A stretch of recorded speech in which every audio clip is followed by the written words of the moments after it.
empaka zituuse ku ntikko era omuwanguzi waffe n'abeera nga ye Kanso Nalukoola Luyimbazi Erias yaweereddwa fulaga beera waffe mu Kawempe. Ffenno tugamba nti tuli mabega wa pate kyetu abo abantu we are people power abantu be basazeewo nti Nalukoola ajja okuva ku ground ne debate yali wano ate n'ebirala byonna so atuuse nga yawangudde kitegeeza we are national unity platform tulina okwongera okwegatta n'okuba bumu era ffena tugenda kuggwera Kawempe njozayeza bonna abeetabye mu mpaka zino tewabaddewo mubi buli omu abadde adisavinga okubeera flaga bearer waffe naye nga bw'omanyi nti omulungi asinze obulungi yakoze eki yawangudde n'olwekyo mbakuyiriza mwena tugende mu Kawempe ffenna nga tulamu nga tetwekutuddeemu tusobole okugyayo obuwanguzi bwa national unity platform. Nze ngenda ekiro kyaleero ngenda kusula nga nnyimba oluyimba ab'e Kawempe twafunye omununuzi waffe Kanso Nalukoola amanyiddwa mu kazungu yoyo Kanso Nalukoola palamenti ku mateeka yoyo Kanso Nalukoola ekyo bugenda kukyanga olwo luwedde lwe lugenda okukola campaign mu Kawempe. Kawempe mulo ewa Kanso Nalukoola Kawempe North enyuke Sekirinya Wumola Bimbi. Ladies and gentlemen, this is the genesis of protesting vote. Kawempe twafunye omununuzi waffe Kanso Nalukoola twafunye omununuzi waffe Kanso Nalukoola nyenye ebikoola byonna Kanso Nalukoola ayogere mpola mwana wange Kanso Nalukoola muteefeete mukkaka munanyo Kanso Nalukoola yogera Olungereza oluwoomera lya Kanso Nalukoola misango mu kkooti lyawozamu Kanso Nalukoola n'amateeka omutendekate Kanso Nalukoola olaba mbuleera tiikinga olaba mbuleera wonna olina okutiikinga olaba mbuleera tiikinga olaba mbuleera wonna olina okutiikinga.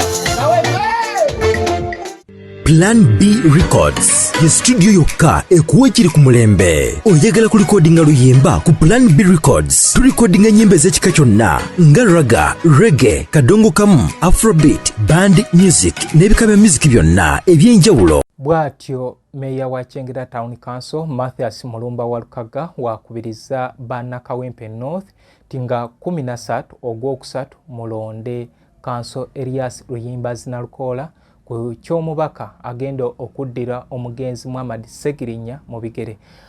Muhammad Segirinya yatugendako nga 9 Januari 2025 yafiira ali mu ddwaliro ly'e Rubaga. Basooka tugamba ku makya nti afudde ne wayitawo ate obudde nti akyali mulamu naye twongere omusabira ate eddakiika mbale nti ate atugenzeeko. Kale bw'atyo yaziikibwa nga 13 Januari wali e Butale Masaka.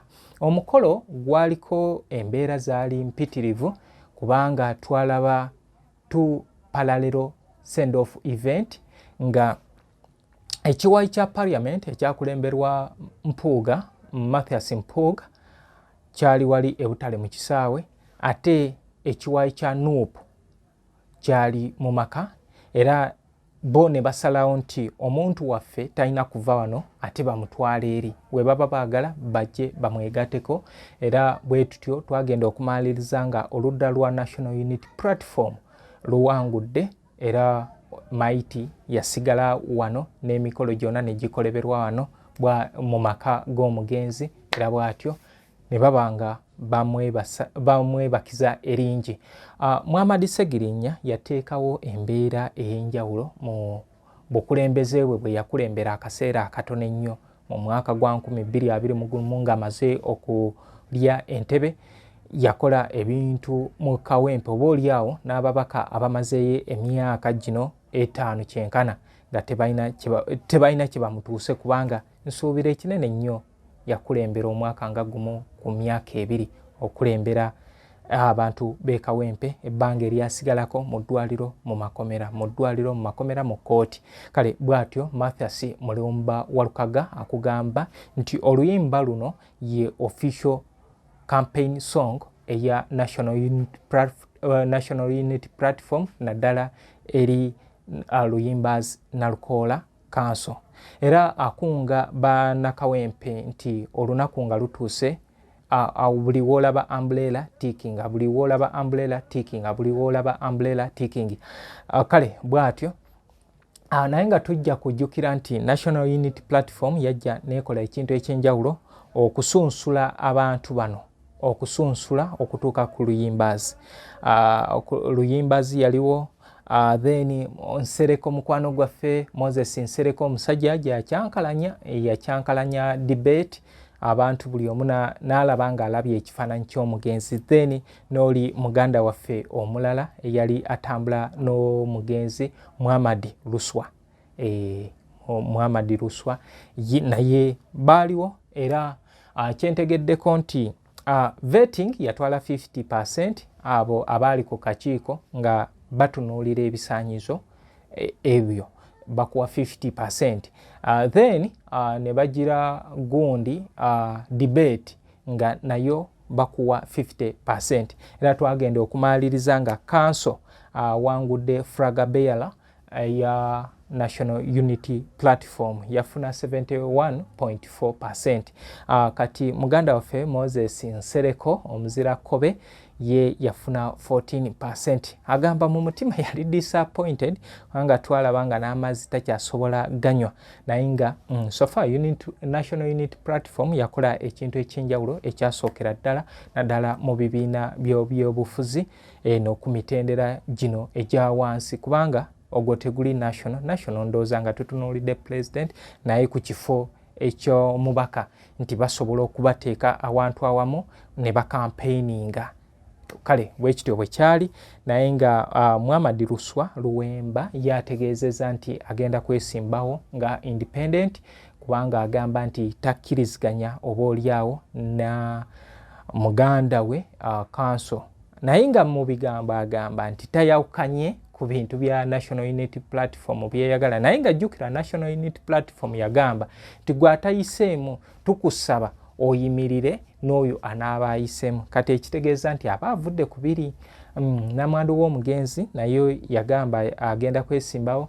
FDC yaleeta Kalifa Aganaga okubanga agikwatira bendera n'ebibiina ebirala, nalengerako DP nenengerako NRM, kati bakyali awo okubeera nga bagezaako okubeera nga balaba ani agitwala. Naye nga bannakawempe nsaba nti tulonde bulungi, tulonde oyo omubaka oyo gwolaba nga asaana agenda okubeera nga atugattako, kubanga bino ebintu oli ayinza omusanga w'Ejjinja, oli w'e Masaka, naye omubaka wadde abeera n'ekitundu mwava naye aba akiikirira ggwanga, kubanga ekiteeso ebiseera ebisinga byateesa oba kyawakanya kiba kirina kuyamba ggwanga lye. Kale bwe tutyo bwe tugenda okubeera nga tutambula. Mathias Mulumba Walukagga, Meya Kyengera Town Council, nkutumidde munnange weebali nnyo, weebalire ddala okubeera nga otambuza Kyengera Town Council. Kyengera twali tumanyi ebintu bingi ebyaliwo emabega eri, naye ndowooza bye ebintu ebimu Mathias Walukagga ebintu byakozeeko. Ekibba ttaka mu myaka giri ekisanja kiri ekyemabega nga amawulire gonna agasinga oba owulira bamubbye ettaka, oli bamusenda, poliisi yakoze bweti, poliisi ey'ekigingirire teriiwo, ate nze ono yanguza yanteerako sitampu, ate n'oli nga alina sitampu. Kale ne bibeerawo ebityo, naye nga ebyo ndowooza bye bimu ku ebyo Mathias Mulumba Walukagga byagezezzaako mu kisanja kino, oba oliawo nti aterezezza ekifaananyi kya Kyengera Town Council, kubanga kati woba oyogera Town Council eziri mu Uganda y'emu ku Town Council eweebwa ekitiibwa naddala mu ntambula nga bwetambula. Kale bw'atyo, naye kyemmanyi akomawo, era wabanga akomyewo mumulabire ddala. Musajja atutte obuvunaanyizibwa, azzeeyo n'ayongerako ku bitabo mu kiseera kino. Kati banakadongo kamu bannange, kino kijja beera kyakuyiga nti woba olina ekyo ky'osuubira okubeera ng'okola mu maaso, weeteeketeeke obeere nga olina ky'osobola okubeera nga oyongerako, nga muganda waffe Mathias Mulumba Walukagga bw'akoze. egenda obeere nga olina kyosobola okubeera nga oyongerako ekiseera kiri kituuke ate baleme gamba nti ate naye nga Mathias Mulumba wa Lukaga jjukira y'omu ku basajja abatuyimbidde ennyimba ez'ebyobufuzi mpitirivu. Kale baziyita za byabufuzi naye ng'ebiseera ebisinga ziba ziwabula ggwanga, ziwabula bakulembeze abali mu buyinza, abali mu opposition n'abatali abali mu buyinza. So bwe tutyo naye ffe eno twakitaaminga nti ezo ziba zivumirira. Kale gwe ayagala okutwala omwana ayige ebyemikono mutwale ku Kikaaya Vocational School, ate owa secondary mutwale ku Kikaaya College. Basomesa arts ne sciences, basomesa okuva ku S1 okutuuka ku senior 6. Twinex International abo ba primary basomesa okuva ku bibiina ebya wansi kindergarten okutuuka ku kibiina ekyomusanvu. St. Michael Educational Center nayo bweto eri wali ekiwanga mukono. Kati gwe omuyimbi ali eyo genda mu Plan B Records okwate oluyimba lwo lubeere ku mulembe. Gwe eyeetaage ennyimba zino eza Kadongo Kamo nsanga ekasubi ku basooka kwa Vula Stage awe nsangibwa okubeera nga nkola emirimu. Sikolera wano andina wenkolera awali library.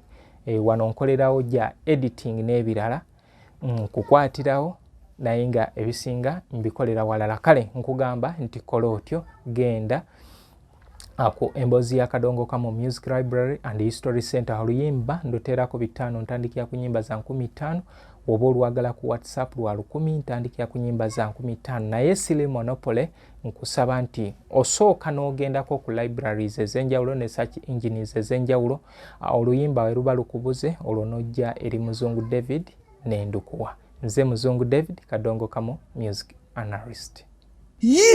Kikaaya College School essomero eryegulidde erinnya mu kusomesa abaana ate ne bayita ssomero lya ddene boarding mix y'abawala n'abalenzi senior 1 paka senior 6. balina library, science ko ne computer labs byonna bijjudde. balina arts ne science subjects, co-curricular activities, ko ne section y'ebyemikono omuli okusiba enviiri, okukanika n'ebirala ebigwa mu kkowe eryo. omwana n'ava ku ssomero lino ng'ali self contained. kyewuunyisa ensimbi zaabwe ze zijja mu nsawo ya buli muzadde. basange Kikaaya Bulenga Mityana Road. okumanya ebisingawo noti 757 mukaaga 4 11 57. Kikaaya College